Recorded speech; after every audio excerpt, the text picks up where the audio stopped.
Bir devlet ne zaman yükseliştedir? Saraylar büyüdüğünde mi, bahçeler güzelleştiğinde mi? Yeni eserler inşa edildiğinde mi? Yoksa halk kendini güvende ve huzurlu hissettiğinde mi? Tarih boyunca bu sorunun cevabı hiç kolay olmadı. Çünkü bazı dönemler vardır ki dışarıdan bakıldığında ihtişamın zirvesi gibi görünür. Fakat o ihtişamın altında sessizce büyüyen başka hikayeler vardır. İşte Osmanlı tarihinin en tartışmalı dönemlerinden biri olan Lale Devri tam olarak böyle bir dönemdi. 1718 yılı Osmanlı Devleti uzun ve yıpratıcı savaşlardan çıkmıştı. Özellikle Avrupa cephelerinde yaşanan mücadeleler devletin kaynaklarını zorlamış, toplumun üzerine ağır yükler bırakmıştı. Aynı yıl imzalanan Pasarofça Anlaşması ile Osmanlı Devleti uzun bir aradan sonra nispeten sakin bir döneme girdi. Sultanlık makamında 3. Ahmet bulunuyordu. Devlet yönetiminde ise en etkili isimlerinden biri Sadrazam Nevşehirli damat İbrahim Paşa'ydı. Savaşların yerini barışın aldığı bu yeni dönemde devlet adamları farklı bir yol izlemeye karar verdiler. Belki de artık kılıçların değil, fikirlerin zamanıydı. Bugün Lale Devri dendiğinde çoğu insanın aklına ilk olarak eğlenceler gelir. Laleler, bahçeler, şenlikler, saraylar. Fakat tarih biraz daha karmaşıktır. Çünkü bu dönem aynı zamanda Osmanlı'nın Avrupa'yı daha yakından incelemeye başladığı yıllardı. Osmanlı elçileri Avrupa başkentlerine gönderildi.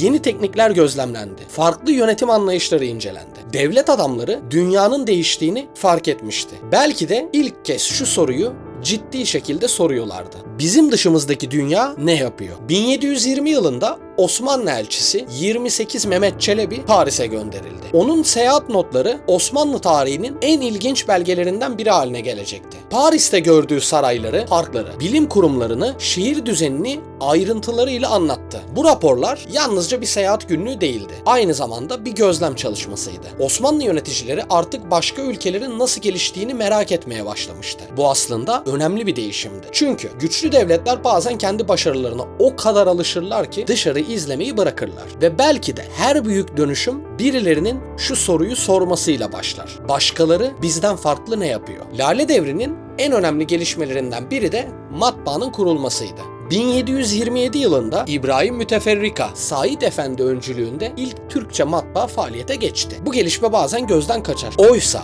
matbaa bilgi üretimi ve yayılması açısından son derece önemliydi. Bir dönemi değerlendirirken İlginç bir sorun ortaya çıkar. Bir dönemin sembolüyle gerçekliği her zaman aynı şey değildir. Toplum bir dönemi neyle hatırlar? Gerçekten yaşananlarla mı yoksa en çok dikkat çeken görüntülerle mi? Lale Devri boyunca İstanbul'da birçok yeni yapı inşa edildi. Özellikle Kağıthane çevresi önemli bir merkez haline geldi. Burada kurulan Sadabat Sarayı dönemin simgelerinden biri oldu. Bahçeler düzenlendi, su kanalları açıldı, köşkler yapıldı, şenlikler düzenlendi. Dönemin seçkinleri bu bölgede vakit geçiriyordu. Buraya kadar bakıldığında her şey oldukça olumlu görünüyor olabilir. Barış vardı, inşa faaliyetleri vardı, yenilik arayışları vardı. Peki o halde birkaç yıl sonra büyük bir isyan çıkacaktı. İşte tarihin ilginç tarafı da burada başlıyor. Çünkü devletlerin karşılaştığı en büyük tehlikeler bazen dışarıdan değil, içeriden gelir. Sorun çoğu zaman yapılan şeyler değildir. İnsanların yapılan şeyleri nasıl algıladığıdır. Bir toplumun farklı kesimleri aynı olaylara tamamen farklı anlamlar yükleyebilir. Bir grup yeni köşkler gördüğünde gelişme düşünebilir. Başka bir grup aynı köşkleri gördüğünde israf görebilir. Bir grup barışı başarı olarak görebilir. Başka bir grup ise bunu güç kaybı olarak yorumlayabilir. Tarih çoğu zaman gerçeklerle değil, gerçeklerin nasıl algılandığıyla yön değiştirir. 18. yüzyılın başlarında Osmanlı toplumunda ekonomik sorunlar tamamen ortadan kalkmış değildi. Vergi yükleri sürüyordu. Farklı bölgelerde memnuniyetsizlikler vardı. Toplumun her kesimi aynı refahı yaşamıyordu. Bu noktada önemli bir soru ortaya çıkıyor. Bir ülkede ilerleme varsa bu ilerleme kim tarafından hissediliyor? Çünkü bazen yöneticiler ilerleme gördüklerini söylerken halkın bir bölümü aynı hissi paylaşmayabilir. Ve bu durum yalnızca Osmanlı'ya özgü değildi. Tarih defalarca tekrar eden bir olgudur. Düşünün, bir şehirde yeni binalar yükseliyor, yeni projeler açıklanıyor, yeni eserler ortaya çıkıyor. Fakat aynı anda bazı insanlar hayatlarının zorlaştığını hissediyor. İki durum aynı anda gerçekleşebilir mi? Tarih bize bunun mümkün olduğunu söylüyor. Çünkü ekonomik göstergeler ile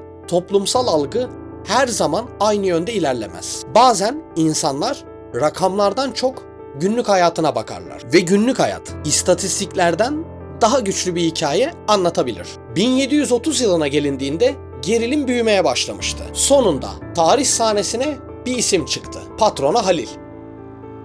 Kendisi eski bir Yeniçeriydi. Onun etrafında toplanan kalabalık kısa sürede büyüdü. İsyan İstanbul'u sarstı. Sonuçta yalnızca bazı yöneticiler değil, bütün bir dönem sona erdi. Bu olay tarihe Patrona Halil isyanı olarak geçti. 3. Ahmet tahttan indirildi. Nevşehirli damat İbrahim Paşa infaz edildi ve Lale Devri sona erdi. Burada ilginç olan şey şudur. Bir dönem nasıl olur da hem yeniliklerin dönemi hem de büyük toplumsal tepkinin dönemi olabilir? Belki de bu iki durum birbirine zıt değildir. Belki de mesele yenilik yapmak değil, insanların kendilerini o değişimin parçası olarak hissedip hissetmemesidir. Çünkü tarih boyunca insanlar yalnızca sonuçlarla ilgilenmemiştir. Aynı zamanda sürecin içinde nerede durduklarını da bakmışlardır. Bugün geriye dönüp baktığımızda Lale Devri hakkında kesin hükümler vermek kolaydır. Fakat o dönemde yaşayan insanlar geleceği bilmiyordu. Onlar da kendi çağlarının belirsizlikleri içinde karar verdi. Bu yüzden tarih bize yalnızca ne olduğunu değil, İnsanın doğasını da öğretir. İnsanlar ne zaman umutlanır, ne zaman öfkelenir, ne zaman yöneticilerine güvenir ve ne zaman aradaki bağın koptuğunu hisseder. Belki de Lale Devri'nin asıl önemi burada yatıyor. Çünkü bu dönem yalnızca lalelerin hikayesi değildi. Bir yönetim ile toplum arasındaki ilişkinin hikayesidir. Algının hikayesi, beklentinin hikayesidir. Ve belki de en çok şu sorunun hikayesidir. Bir ülke gerçekten ilerlediğini nasıl anlar? Tarih kitapları çoğu zaman savaşları anlatır, fetihleri anlatır, anlaşmaları anlatır. Ama bazen en önemli meseleler görünmez olanlardır. Toplumun ruh hali gibi, güven duygusu gibi, aidiyet hissi gibi. Çünkü güçlü görünen birçok devlet bu görünmez bağlar zayıfladığında yıkılmıştır. Roma'da oldu. Fransız devrimi öncesi Fransa'da oldu. Farklı coğrafyalarda, farklı çağlarda benzer tartışmalar tekrar ortaya çıktı. Bir soru değişmedi. Yönetenlerle yönetilenler aynı hikayenin içinde mi yaşıyor? Belki de bu yüzden Lale Devri hala konuşuluyor. Çünkü insanlar geçmişi öğrenmek için değil, bugünü anlamak için tarihe bakıyor. Her nesil geçmişte kendinden bir parça arıyor. Her nesil eski hikayelerde kendi sorunlarını görüyor. Ve her nesil şu ihtimali merak ediyor. Acaba biz de benzer bir dönemin içinden geçiyor olabilir miyiz? Elbette tarih birebir tekrar etmez. 1730 bir daha yaşanmaz. 3. Ahmet tekrar geri gelmez. Sadabat bahçeleri aynı şekilde kurulmaz. Ama insanların beklentileri, umutları ve hayal kırıklıkları farklı isimlerle yeniden ortaya çıkabilir. İşte bu yüzden tarihçiler sık sık şu sözü hatırlatır. Tarih tekerrür etmez ama bazen kafiyeli konuşur. Ve belki de Lale Devri'ne bakarken sorulması gereken son soru şudur. Bir dönemi değerlendirirken gözümüzü nereye çevirmeliyiz? Saraylara mı? Bahçelere mi? Yeni yapılara mı? Ekonomik verilere mi? Yoksa insanların günlük hayatlarına mı? Belki de cevap bunların hepsidir. Belki de hiçbir dönem tek bir görüntüyle açıklanamaz. Çünkü tarihin en büyük yanılgısı karmaşık olayları basit hikayelere dönüştürmektir.